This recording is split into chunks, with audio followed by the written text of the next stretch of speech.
According to MedlinePlus.gov, breast cancer is a disease caused by the growing irregularity of cells in the breast that eventually form cancerous tumors. Most commonly, these irregular cells are located in the milk ducts, causing a form of cancer called ductal cancer. However, the lobular form of cancer is specialized in the cells of the glands that produce milk. This form is extremely rare in men due to lack of lobular tissue.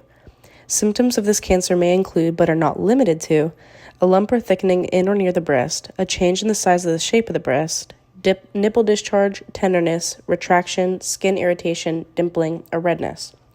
In terms of frequency, about 1 in 8 women in the U.S. will develop breast cancer, coming in at the second most diagnosed disease in women. For men, male diagnoses make up less than 1% of them all. Breast cancer is largely associated with mutations in the genes BRCA1 and BRCA2. These proteins that these genes produce work as tumor suppressors. When these genes are altered or mutated, tumors are more likely to form from uncontrolled growth of cells in the breast. According to CDC.gov, all women have BRCA1 and BRCA2 genes, but some women have mutations in those genes. About 1 in every 500 women in the United States has a mutation in either her BRCA1 or BRCA2 gene. If either your mother or your father has a BRCA1 or BRCA2 gene mutation, you have a 50% chance of having that same gene mutation. In most cases, however, somatic mutations that a person may accumulate over their lifetime are the leading cause of this disease. So genetic causes are not as common, but when they do occur, they are largely associated with the mutations in the BRCA1 and 2 gene, as previously stated. Dozens of other genes such as PTEN, CDH1, TP53, STK11, as studied by MedlinePlus.gov, have genetic variations that impact the increase of breast cancer, but these genes are less likely to raise concern in the development of the cancer because they have less or little contribution to the overall development of breast cancer. 23andMe reports that they test for 44 variants in the BRCA1 and BRCA2 genes when doing their analysis for the risk of various cancers, mainly breast cancer. While these genes are specifically associated with the likelihood of breast, ovarian, and prostate cancer developing if a mutation occurs, according to the National Library of Medicine, they are considered to create multi-domain proteins in various cells across the body.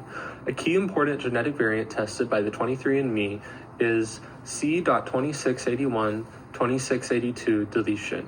According to LabCorp, this variation encodes for a premature termination codon that causes an absent or truncated BRCA1 protein.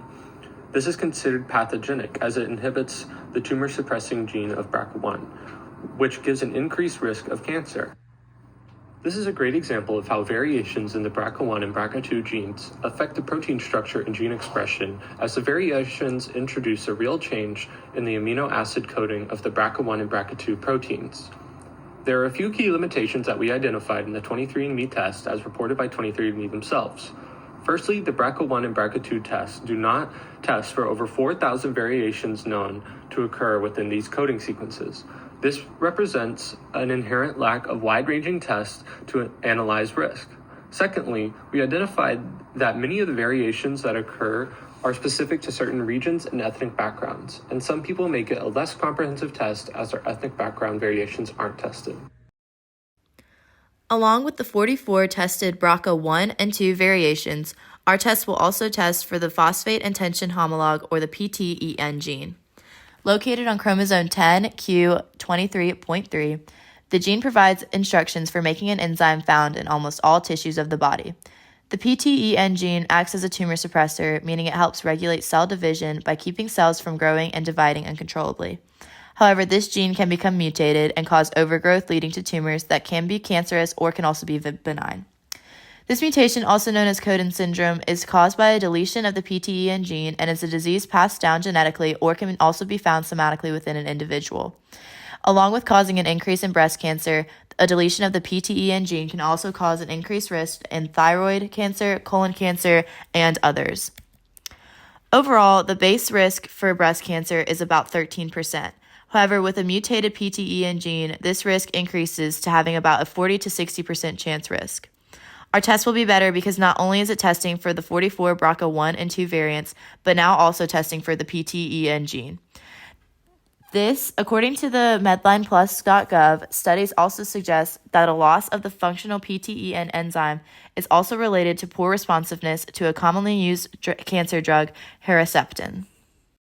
Genetic testing for breast cancer often looks for specific variants within genes such as BRCA1 and BRCA2, which are known to increase the risk of developing breast cancer. However, it's important to understand that having these alleles doesn't guarantee the development of breast cancer. The risk increase associated with these alleles can vary widely. For instance, some alleles may only have a slight increase in risk, while others may highly elevate the risk. Genetic testing typically focuses on known variations that have been extensively studied and linked to specific conditions like breast cancer. However, the human genome is incredibly complex, and many variations that might impact breast cancer risk remain undiscovered or poorly understood. This means that even if a genetic test doesn't identify any known risk alleles, it doesn't necessarily mean the individual is at low risk. There could be still genetic factors influencing risks that are not identified or included in the test. While genetic testing for breast cancer can provide valuable insights into an individual's risk profile, it's essential to recognize its limitations. These include the varying magnitude of risk associated with known alleles and the existence of many unknown genetic variations that could also influence risk.